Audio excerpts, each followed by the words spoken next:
mean, people talk about that new car smell. I'm going to sound really weird here.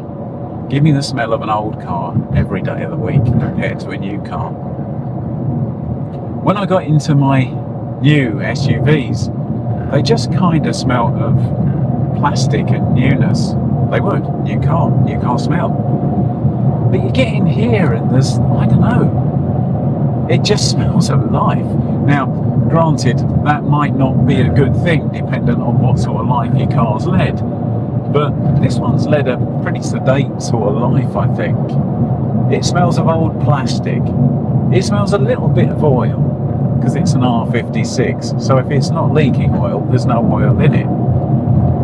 Smells a little bit of coolant from some of the coolant issues I've had previously, and that top note still lingers. There is what I like to convince myself is the smell of old leather somewhere from the 3 square inches of leather on the seats. But you know what it is? It's a comfortable smell. It's a pair of jeans, not a business suit. I just love this car.